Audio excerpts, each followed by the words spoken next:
মনে রাখ বাবা, বিবাহ বহির্ভূত যেই কোনো মেয়ে যেই তোমার সাথে প্রেম করে, বিবাহ বহির্ভূত যেই কোনো মেয়ে যেই তোমার সাথে কোনো রকমের ভালোবাসার সম্পর্ক আদান প্রদান করে, খোদার কসম, রব্বে কাবার কসম, মনে রাখবা ওইটা বেহায়া, ওইটা চরিত্রহীন, ওইটা লম্পট, ওইটা জেনাকার, ব্যভিচারিণী নারী। বলে হুজুর, আমারে বলছে এক ছেলে, হুজুর হুজুর ও আজকে 3 বছর সব সময় হিজাব পরে, আমার সাথে ছাড়া পৃথিবীর কারোর সাথে কথা বলে না। সুবহানাল্লাহ। আমনে আব্দুল কাদের জিলানীর শাস্তো ভাই, আমনে জুনায়েদ বাগদাদির একবারে হুয়াতো ভাই, আমনের লগে কথাগুলি গুণ হয় না। আমনের লগে যে 3 বছর কথাগুলি, এটা গুণ হয় না, এটা গুণা না, গুণা হইব অন্য মানুষের লোক হইলে। আস্তাগফিরুল্লাহ। আমি তখন ওই যুবককে বলছিলাম, যুবক শুনো, 3 বছর ধরে যেই মেয়ে বিবাহ বহির্ভূত তোমার সাথে সম্পর্ক, সে যদি হিজাব না, আমি বললাম আনিসুর রহমান, আমি বললাম সে যদি লেফও গাও দেয়, কম্বলও গাও দেয়, সে যদি লেফ কম্বল গাও দিয়েও থাকে, এরপরও সে বেহায়া বেহায়া বেহায়া, চরিত্রহীন মেয়ে, চরিত্রহীন মেয়ে, চরিত্রহীন মেয়ে। ফাহিয়া জানিয়া, সে ব্যভিচারিণী নারী। আল্লাহ ওয়াদা দিছে, বান্দা আয-জানি লা ইয়ানকিহু ইল্লা জানিয়াতান আও মুশরিকা। আল্লাহ বলছে, ওয়াদা দিছে, ব্যভিচারী পুরুষ বিবাহ করবে না। সে যখনই বিবাহ করবে তো ওই তার বিবাহিত স্ত্রী হবে জানিয়া, আরেকটা ব্যভিচারিণী নারী, আও মুশরিকা, অথবা কোনো মুশরিক বেঈমান নারী।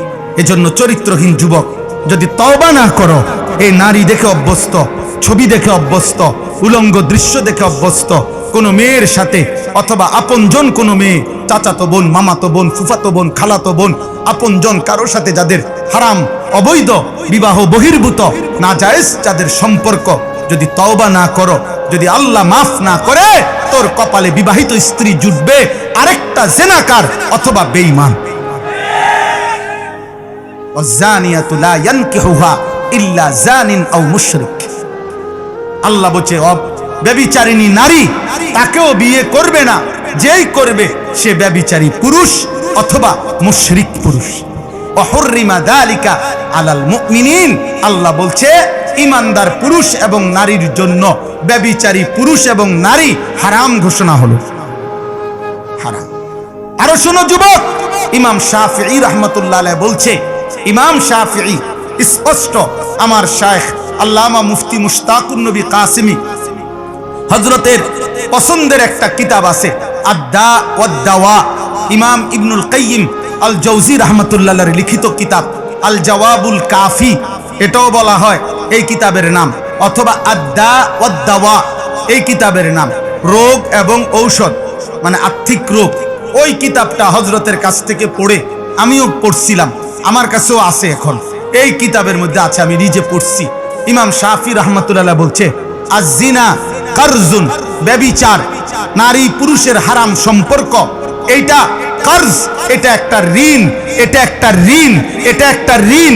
তিনি বলছেন, হে যুবক, যদি কেউ বিবাহ বহির্ভূত জিনা করে থাকো, ব্যভিচার করে থাকো, যদি তওবা না করো, যদি আল্লাহ মাফ না করে, খোদার কসম, ইমাম শাফিঈ পৃথিবীর বিখ্যাত মুজতাহিদ ইমাম, তিনি বলছেন, তাহলে অবশ্যই তোমার পরিবারের কাউকে দিয়ে তোমাকে সেই ঋণ শোধ দিতে হবে, শোধ দিতে হবে, শোধ দিতে হবে।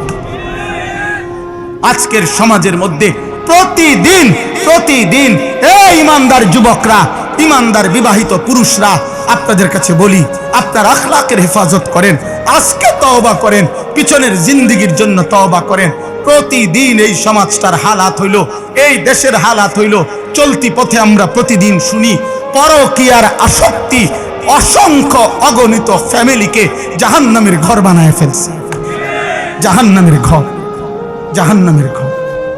স্বামী বেচারা হঠাৎ করে শুনে তার স্ত্রী নাই, আহা আহা, বেচারার যৌবনের 18 বছরের উপার্জন সব শেষ, সব শেষ। সে আজ 12 বছর বিদেশ করছে, সে আজ 18 বছর বিদেশ করছে, একটা একটা টাকা রক্ত পানি করে কলিজায় বাইন্ধা বাড়িতে দিছে, আজ অসভ্য চরিত্রহীন স্ত্রী ভাগ্যা গেছে, ভাগ্যা গেছে। ঘরকে ঘর, ঘরকে ঘর, ঘরকে ঘর। নারী কোনোভাবেই, যারাই মনে রাখবেন, যারাই নিজ ঘরের স্ত্রীকে আপনি আহ্লাদ করতে গিয়ে বেহায়া বেপর্দা অনায়াসে বাজারে ছেড়ে দিচ্ছেন, বেডির হাতে মোবাইল দুইটা, বড় বড় মোবাইল দুইটা, বলে তো হিজাব পরে, হিজাবের উপরে যে ডিজাইন করছে এত্তেবালা আগে জিডি ফিন্তু ইডি বালা ছিল। হিজাবের মানে বেড়াই তো ঘাস খায়, হিজাবেটাই তো এমন ডিজাইনেবল, মাথার উপরের এটা স্কার্ফ, এটা স্কার্ফ তো না, এটা স্কার্ফ, এইটার মধ্যে 12 রকমের ফেস দিয়া, এরপরে এইটাকে যে কোনো ভাবে সিদ্ধান্ত একটাই যে পর পুরুষ আমি এমন ভাবে পোশাক পরবো, এমন ভাবে সাজবো, অটো ড্রাইভার থেকে সিএনজি ড্রাইভার থেকে অদিল্লা বদিল্লা থেকে শুরু করে উচ্চ পদস্থ ব্যক্তি পর্যন্ত, বেড়া তুই বেড়া চাইতি না, তোর আব্বাই চাইবো বেড়া, বেড়া দরকার হলে পাউডার আরো দেবো, বেড়া পাউডারে না কদ্দুর আর কিতা, হ্যাঁ লাগলে দরকার হলে ফেয়ার লাভলির বালতিত সুবানি দিবে প্রয়োজনে, তুমি চাইতা না কেন? তোমার বাপে চাইবো, চাইবা না? এইভাবে সাইজা বাইরে। আরে এবারটা জামাই, এবারটা জানে, এবারটার বউ টুটু টুটু, এবার বে এটা আকামলা কা পুরুষ বেটা, আপনার বউ বাগতো না তো কার বউ বাগবো বলেন? মিয়া আখলাকের হেফাজত করেন, আখলাকের হেফাজত করেন। কোনোভাবেই যুবক ভাই, নওজওয়ান অবিবাহিতদেরকে বললাম, চরিত্র নষ্ট করো না আব্বা, তোর কপালে ভালো নারী জুটবে না রে বাপ।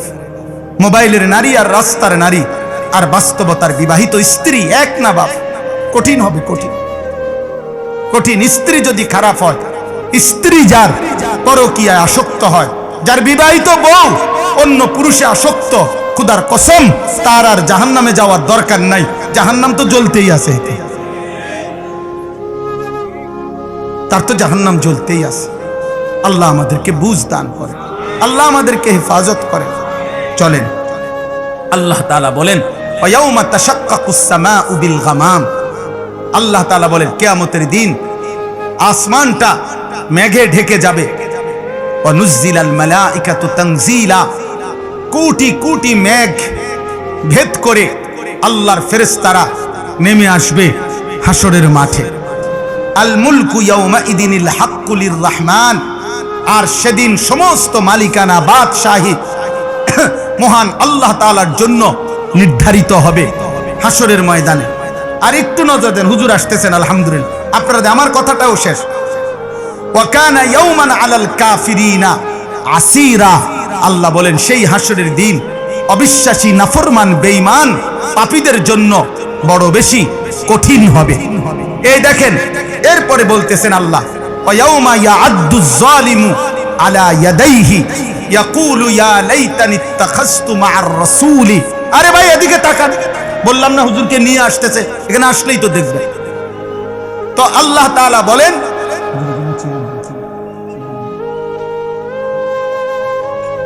জি ওয়ায়াউমা ইয়াআদ্দুজ জালিমু আলা ইয়াদাইহি ইয়াকুলু ইয়া লাইতানি ইত্তাখাযতু মা'আর রাসূলি সাবিলা। আল্লাহ বলেন সমস্ত পাপী, নাফরমান, আল্লাহর অবাধ্য, আল্লাহর দুশমনরা সেদিন নিজেদের আঙ্গুল, নিজেদের দাঁত দিয়ে এইভাবে কামড়াইয়া ছিঁড়ে ফেলতে চাইবে আফসোসে আফসোসে, আর বলবে হায় আমার আফসোস, আমি যদি রাসূলের পথ ধরতাম।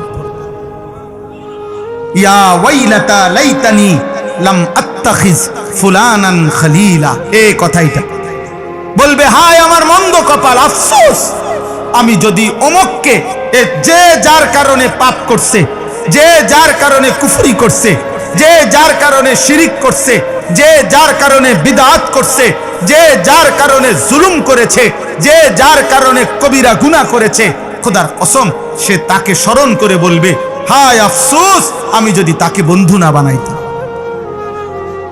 লাম আত্তাখিজ ফুলানান খলিলা লাকাদ আদাল্লানি আনিদ যিকরি বাদা ইজ জাআনি। সে বলবে, হায় আমার কাছে তো আল্লাহর পক্ষ থেকে হেদায়েত এসেছিল, নবী তো আসছিলেন, নবীর কিতাব তো আসছিল, আল্লাহর কোরআন তো এসেছিল, আমগো মসজিদে তো আজান হইতো, আমাগো বাড়িতে তো মানুষ মুসলমান ছিল, আমাদের ঘরে তো আল্লাহর কোরআন ছিল, চারিদিকে তো আজান হইতো, তালেবে এলেম ছিল, হাফেজে কোরআন ছিল। সে বলবে, ওই আফসোস করবে, আহা কেন তাকে বন্ধু বানাইলাম, আহা কেন তাকে বন্ধু বানাইলাম। এই নিজের আঙ্গুল দাঁত দিয়া কামড়াইতে থাকবে, ছিঁড়ে ফেলতে চাইবে, আর বলবে আমার কাছে তো হেদায়েত আসছিল, আমার কাছে তো হেদায়েত আসছিল, আমাদের এলাকায় তো আলেম আসছিল, আমাদের এলাকায় মাহফিল হইছিল, আমাগো মসজিদের ইমাম তো বছরে 52 সপ্তাহ জুমার বয়ানে আল্লাহর কথা আখিরাতের কথা বলছিল, আমাগো ঘরে তো কোরআন ছিল, আমাদের মহল্লায় তো আজান হইতো, আমাদের বাড়িতে তো নামাজি মানুষ ছিল, কত দাড়িওয়ালা টুফিওয়ালা মানুষ তো আমি দেখছি, আহা আমি কেন তাদেরকে ধরলাম না, তাদের কথা গ্রহণ করলাম না। আমারে তো ওই বন্ধু নামের দুষ্ট, সে তো আমারে আদাল্লানি, পথভ্রষ্ট করে দিল, পথভ্রষ্ট করে দিল। ওয়া কানা শাইতানু লিল ইনসানি খাজুলা। এই শেষ কথা হলো আল্লাহ বলবেন, আল্লাহ বলেন মনে রেখো প্রত্যেক মানুষের জন্য শয়তান তার পাপ নাফরমানি করার সময় কেটে পড়ে, সরে পড়ে। এই কথার 1 মিনিট কথা হইল, প্রত্যেক পাপীকে শয়তান যখন ওয়াসওয়াসা দেয়, তারে সর্বোচ্চ ওয়াসওয়াসা দিতে দিতে দিতে দিতে কর কর কর কর, সায়ালা কিচ্ছুই তো না, তুই শুধু সামান্য না আছে না দেখবি, মানুষে এত কত মারাত্মক দেখে বেটা। হ্যাঁ বেটা, মাত্র 10,000 টাকা সুদ, লাখ লাখ টাকা সুদ খাইয়া গিল্লা লাইতে আছে বেটা, করবি না বেটা, এটা কিছে বেটা, কত হুজুরও আছে বেটা উল্টা পাল্টা, এই মনে করেন একটা মানে বলে দিল আর কি, বিভিন্ন রকমের ওয়াসওয়াসা দিয়ে। আল্লাহ বলতেছেন যে শয়তান যখন গুনাহে প্ররোচিত করে, তাফসীরের মধ্যে আছে, কিন্তু কোন নাফরমান মনে রাখবেন গুনাহ করবার পূর্ব মুহূর্ত পর্যন্ত শয়তান তো তাকে প্ররোচনা দেয়, বলতে থাকে কর কর কর কর কর, কিন্তু যখনই ওই নাফরমান গুনাহটা শুরু করে, ব্যভিচার শুরু করে, মদ পান শুরু করে, চুরি শুরু করে, জুলুম সন্ত্রাস শুরু করে, তো আল্লাহর কোরআনে আছে শয়তান তৎক্ষণাৎ তার থেকে সরে যায় আর বলে আমার ভয় হয়, আমি আল্লাহকে ভয় করি, কারণ এখন যদি তোর উপরে আযাব আসে, আমিও যদি লগে থাকি, আমারও আল্লাহ শেষ করে দিবে। কামাসালিশ শাইতানি ইজ ক্বালা লিল ইনসানি কফুর ফালাম্মা কাফারা ক্বালা ইন্নী বারীউম মিনকা ইন্নী আখাফুল্লাহ রাব্বাল আলামিন। এবার বুঝছেন শয়তান কেমন শয়তান? এদিকে ছোটখাটো হারামি, তুই তো এই সময় আমার দিয়ে এতটি কাম করাই অহন সরে গেলা, এখন আমি আল্লাহরে ভয় পাই, তো তুই আগে কইলা না আমারে, তাহলে আমি এত বড় মিথ্যা কথাটা না বলতাম। বুঝছে? এই জন্য আল্লাহ বলছে শয়তান প্রত্যেক মানুষকে অপরাধের মুহূর্তে কেটে পড়ে। এই জন্য ভাই আমার, বন্ধু আমার, বাপ আমার, আমি শুরু থেকে এই কথা শুরু করেছিলাম যে আল্লাহর প্রিয় বান্দাদের সান্নিধ্য, সোহবত, উত্তম সংঘ, উত্তম সঙ্গী, একজন কিশোর ভাই তোমরা, যুবক ভাই তোমরা, বয়স্ক বাবা আপনারা, ওলামায়ে কেরাম আপনারা, উঠতি বয়সের আলেম যারা আপনারা, 90 বছরের বুড়া মানুষ যে আপনিও, প্রত্যেকটা ইমানদার মুসলমানের জন্য জীবন চলার পথে একজন উত্তম সঙ্গী, নেককার মানুষের সঙ্গ এটা জরুরি, এটা আখিরাতের জন্য, জান্নাতে যাওয়ার জন্য অত্যন্ত কার্যকর একটি পরীক্ষিত মাধ্যম। এই জন্য প্রত্যেকেই চেষ্টা করবেন মোবাইলে আসক্ত না হয়ে, বড় মোবাইলে জীবন না কাটিয়ে কোনো আল্লাহওয়ালা, কোনো উত্তম মানুষের সান্নিধ্যে, সুহবতে, সাহচর্যে কাটাবেন। বলেন ইনশাআল্লাহ, বলেন ইনশাআল্লাহ, বলেন ইনশাআল্লাহ। যুবক ভাই বলো ইনশাআল্লাহ। আল্লাহ আমাদেরকে তৌফিক দান করেন, আমাদের মঞ্চ আলোকিত করে আমাদের যেই মহান মানুষ আমাদের সামনে এসে আসন গ্রহণ করলেন, তিনি আমাদের কায়েদ, তিনি আমাদের সাহস, তিনি আমাদের অহংকার, তিনি আমাদের আলোর মিনার, তিনি আমাদের চেতনার প্রতীক। সারা পৃথিবী দেখেছে এক বৃদ্ধ মানুষ তিনি যখন খতমে নবুয়তের কথা উচ্চ কণ্ঠে বলেছেন, আল্লাহর নবী সাল্লাল্লাহু আলাইহি সাল্লামের খতমে নবুয়তের ইজ্জতের জন্য আমাদের কায়েদে মিল্লাত আল্লামা আব্দুল হামিদ পীর সাহেব মধুপুর দামাত বারাকাতুহুমুল আলিয়া সেদিন ঢাকার সোহরাওয়ার্দী উদ্যানে গত 15ই নভেম্বর যখন সারা পৃথিবী থেকে আহ্বান করেছিল, তো সারা পৃথিবী অবাক বিস্ময়ে দেখেছে এক ইমানদার মুজাহিদের ডাকে বাংলার জমিনে সোহরাওয়ার্দী উদ্যানে কমপক্ষে 20 লক্ষের চাইতে ইমানদার মুসলমান, পৃথিবীর প্রায় 150 চাইতে বহির্বিশ্বের ওলামায়ে কেরাম তারা অংশগ্রহণ করে এক আওয়াজে বলেছে যে নবীর পরে নবী নাই, সংসদে আইন চাই। বলেন কাদিয়ানীরা কাফের, কাফের, কাফের, কাফের, কাফের, কাফের, কাফের।